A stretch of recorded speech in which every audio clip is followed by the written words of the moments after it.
Olá, tudo bem com você? Seja muito bem-vindo a mais um capítulo do Mundo Corporativo aqui na CBN, que hoje fala sobre jovem, carreira e liderança. E para conversar conosco sobre esse assunto, a nossa convidada é Sandra Cabral, diretora de Desenvolvimento e Carreira do Grupo DMRH. Sandra Cabral, muito obrigado desde já pela sua gentileza aqui entre nós no Mundo Corporativo. Um bom dia. Bom dia e obrigada pelo convite, Milton. Eu falei aqui que o nosso assunto hoje é jovem, carreira e liderança. Ou seja, são 3 temas que fazem parte da sua área de desenvolvimento dentro da consultoria DMRH. Isso. Eu queria que você explicasse um pouquinho sobre esses 3 pilares. Por que eles fazem parte desta unidade? Ok. Falando um pouco dos 3 pilares, então. Quando a gente fala do pilar de jovem, né, a gente tem hoje dentro do grupo DMRH, uma das nossas bandeiras no grupo é a Companhia de Talentos, né, que é uma unidade de negócios que trabalha fortemente com jovem, há 23 anos, focado em recrutamento e seleção. Só que a minha área, né, ela faz um trabalho que antecede o recrutamento e seleção e também que, depois que o jovem entrou na empresa, a gente pode também trabalhar com eles. Então, o pilar jovem dentro da minha área é um pilar oriundo do próprio grupo DMRH, da Companhia de Talentos, onde a gente identificou uma necessidade de conversar com as organizações, ajudar as organizações quando elas querem implementar ou revisitar um programa de jovens talentos, né? E depois também, outra coisa que a gente identificou é quando esse jovem entra na organização, como que você pode preparar esse jovem melhor, né? Desenvolver esse jovem, não só o jovem, mas como o gestor desse jovem, que também é um desafio, e o próprio RH, né? Então, quando você fala do pilar jovem dentro da área de desenvolvimento, é esse trabalho que a gente faz, de diagnosticar ou prestar consultorias para a implementação de programas e depois o desenvolvimento do jovem e do gestor, ok? Quando você vai para o pilar liderança, né, é um pilar onde a gente trabalha já com profissionais com experiência e principalmente com esse líder que tem cada vez mais um desafio dentro das organizações, né? O líder, principalmente nas últimas décadas, passou por uma mudança de papel muito grande. Ele tinha um papel de gerir negócios e projetos, hoje ele tem um papel de gerir negócios, projetos, resultados e pessoas, né? E aí, como que eu faço isso? Então, o grande desafio é esse, né? Como que eu faço uma gestão de pessoas, como eu levo as pessoas para atingir o resultado, considerando toda a mudança de mundo que a gente teve, né? Você falou agora há pouco aqui sobre jovens e gestores de jovens. O que é mais difícil? Ser um jovem, entrar na carreira profissional como um jovem, ou ser um gestor destes jovens? O que é mais complicado? Qual é o maior desafio? Nossa, acho que essa é a pergunta dos 5 milhões de dólares, a resposta. Um é tão complicado quanto o outro para ficar mais fácil a resposta. Eu acho que são complicações diferentes, né? Eu acho que tem até um terceiro complicômetro, que é o líder jovem, né? Também, o que é esse líder jovem? Como que é algo busca... que vem aparecendo cada vez mais no mercado. Sim, por quê? Porque quando a gente fala de jovem, a gente está muito acostumado a falar da geração Y, que é o que a gente está chamando de jovem, que é o pessoal que nasceu da década de 80 até o final da década de 90, né? O ano 95 ou 2000, você tem ali alguns limiares. Esse cara está hoje já em posição de liderança, né? E que referencial ele traz? E aí é um desafio que a gente tem e que a gente na nossa época teve também. Se você pega o jovem da geração X, por exemplo, ele também não sabia o que ele fazia em relação à liderança, porque ele estava testando modelos. Esse jovem hoje, quando ele chega na liderança, ele também vai testar modelos. Só que o ritmo é muito diferente. E as relações das pessoas também são muito diferentes. Então, aonde eu busco esse modelo, né? Então, acho que você tem desafios em todos os níveis. O desafio de você, enquanto jovem, como que você ingressa no mercado de trabalho, né? Que é um mercado hard, é um mercado cada vez mais exigente, né? Mas também é um mercado que está trazendo muitas oportunidades. E aí, diante dessas oportunidades, você, empresa, como que você retém esse cara que você quer com você, né? E também quando você já é um líder, seja um líder mais antigo ou seja um líder novo, que é como que você, então, mobiliza essas pessoas em prol de um resultado, em prol de uma ação conjunta, né? Bom, dos muitos trabalhos que vocês realizam na empresa, na DMRH, um deles, e por isso nós estamos concentrando parte dessa nossa conversa, é nessa questão do recrutamento, seleção de jovens. Vocês há muitos anos, há décadas, já desenvolvem programas para as grandes empresas brasileiras para o recrutamento desses jovens. Neste período de 23 anos que vocês trabalham? Companhia de Talentos 23, mas o Grupo DM 25. Pois é.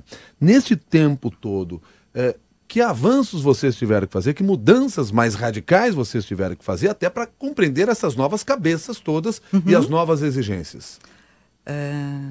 Eu tenho 15 anos de Grupo DM, né? Então, quando eu entrei no Grupo DM e entrei pela porta da Companhia de Talentos, você tinha, por exemplo, para você participar de um programa de trainees, né? Você preenchia uma ficha que era deixada na central de estágio das universidades. Tinha até um desafio, porque muitas vezes roubavam as fichas para que as pessoas não pudessem se inscrever e você diminuísse a concorrência, né? Então era uma realidade um pouco diferente. Você aplicava testes de inglês, por exemplo, presencial, né?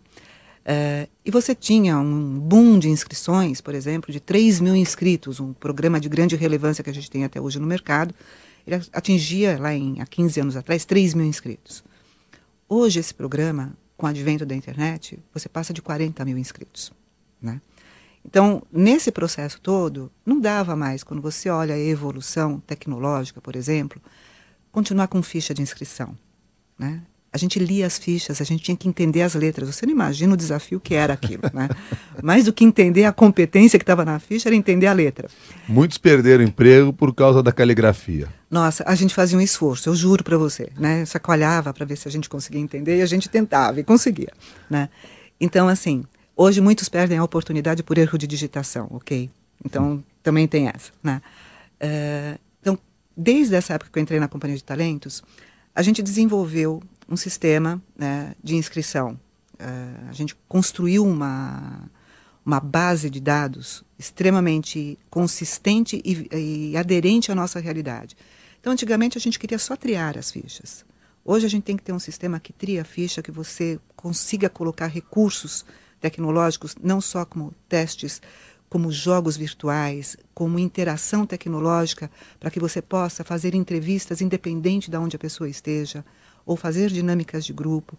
Então, assim, o que vem exigindo cada vez mais da gente é como que a gente usa a tecnologia, né, mas usá-la de uma forma inteligente, coerente e justa, né, para que ela tenha uma abrangência significativa, mas que essencialmente tenha consistência, porque não é a tecnologia pela tecnologia. Por que isso? Porque o jovem demanda isso. Não dá para você mais ter o mesmo formato que você tinha antigamente. Você usou assim e até fez ênfase quando disse assim, de uma forma justa. Por que a tecnologia pode ser usada de uma maneira injusta na seleção e recrutamento de talentos? Quando eu falo da questão de justiça, eu falo de uma questão de acessibilidade, que eu acho que é importante, né? Então, não estou falando só de internet. Por exemplo, a gente já teve um programa onde as pessoas tinham que fazer um vídeo curtinho, né, com determinado tema, usando o celular, né? Então, assim, como que você torna acessível a tecnologia para que as pessoas possam participar? E uma outra coisa que eu acho que é importante quando a gente fala de justiça é que a tecnologia, ela te ajuda no processo, mas ela não é o elemento decisório no processo.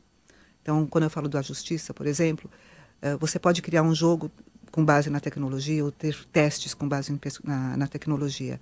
Mas isso é um conjunto e tem que ser usado e desenvolvido com extremo critério.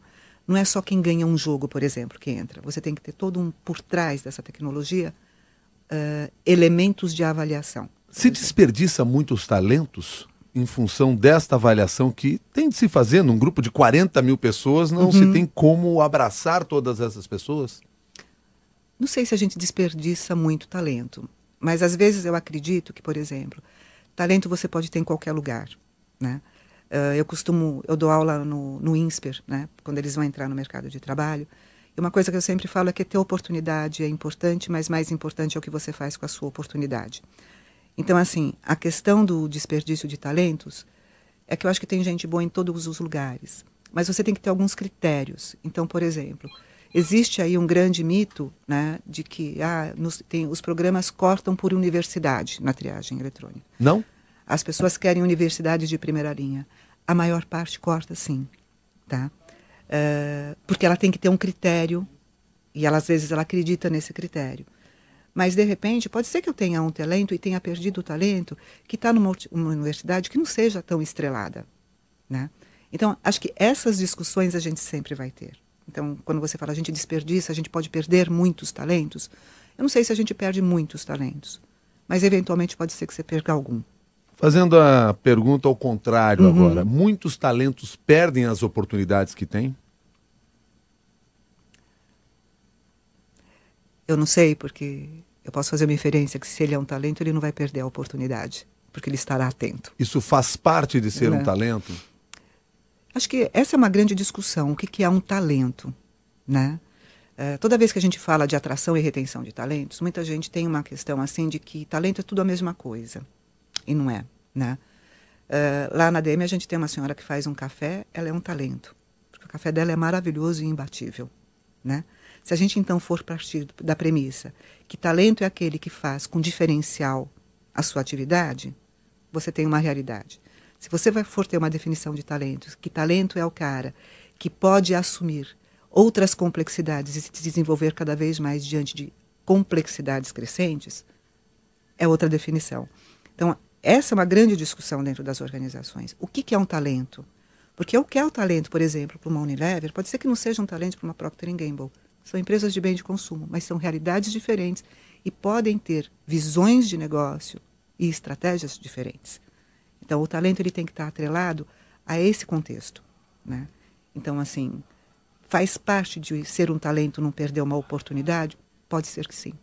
O que a gente precisa para não desperdiçar as oportunidades que a carreira profissional nos oferece? Eu acho que é explorar ao máximo aquilo que você tem na sua frente. Então, quando eu falo, por exemplo, de uma universidade tida como estrelada, normalmente você tem ali um centro de excelência de conhecimento. Tem gente que pode ir lá passear e tirar nota e não aproveitar esse centro de excelência. Uma vez eu tive uma situação que, pode ser que a pergunta que eu fiz, Milton, não foi muito adequada, né? Porque eu estava entrevistando um menino que tinha feito intercâmbio, e eu falei assim para ele, quando você olha para a sua bagagem, o que você trouxe nessa bagagem? Aí ele falou assim, bom, eu trouxe um iPhone, um iPod, né? Então, assim, tem gente que traz iPhone e iPod, né? De uma experiência internacional. E tem gente que traz experiência de vida. Então, acho que, assim, fique atento às oportunidades que a vida te dá. Talvez porque ele tenha realmente só trazido isso. Exatamente. Provavelmente por E tem causa gente disso. que só traz isso, né? É uma pena. Né?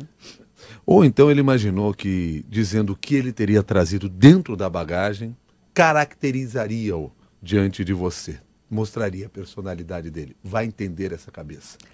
Mas entender essas cabeças... Eu prefiro não entender essa cabeça desse mas jeito. entender essas cabeças são desafios para vocês, que são recrutadores nesse processo e que vêm desenvolvendo esses processos há muitos anos. Cada vez se adaptando às necessidades do mercado e, como você já disse, se adaptando à exigência das empresas também. Isso. Isso é fundamental. Sim, porque assim, você tem que entender como esse mundo funciona, como esse jovem funciona, falando de jovem, mas isso conectado dentro do que é a empresa, da sua cultura e da sua visão de negócios. Então, por exemplo, quando a gente faz um diagnóstico para implementar um programa de trainees, né, ou de estágio, eu tenho que entrar e entender que cultura é aquela. O que acontece? Como que as pessoas se relacionam naquela empresa? Como que as pessoas crescem e se desenvolvem lá dentro? Como que é feita a gestão de pessoas? E para onde essa empresa está indo? Com esse entendimento, você desenha um programa. Então, não existe um programa que seja de prateleira, né? Então, acho que esse é um grande equívoco, muitas vezes, das organizações. E não é em toda empresa que cabe, às vezes, um programa. Uma vez eu fui numa empresa que eu perguntei para a diretora com quem eu estava conversando, né? Por que vocês querem um programa de trainees? E a resposta dela para mim foi, porque o meu concorrente tem, né? Bem, resposta errada. Né? Então, assim, não é essa a premissa. Tudo bem, eu estou olhando um movimento de mercado, pode ser uma alternativa a gente ter um programa de trainees, porque é um programa de aceleração, é um programa onde eu vou buscar esses jovens talentos para a minha organização. Mas a gente tem que entender se é o momento e como cabe esse programa. Né? Programa de trainee, o cara vira gerente. Poucos programas hoje de trainees, ele sai como gerente. A gente busca, sim, um potencial para uma empresa que assuma, no médio e longo prazo, posições estratégicas, né? Mas como que a gente forma essa pessoa? Como que a gente, então, dá o desafio para que ela se prepare, para que lá na frente ela tenha essa posição, né? Então, acho que são desafios que a gente tem hoje no mercado, de olhar para a sua realidade.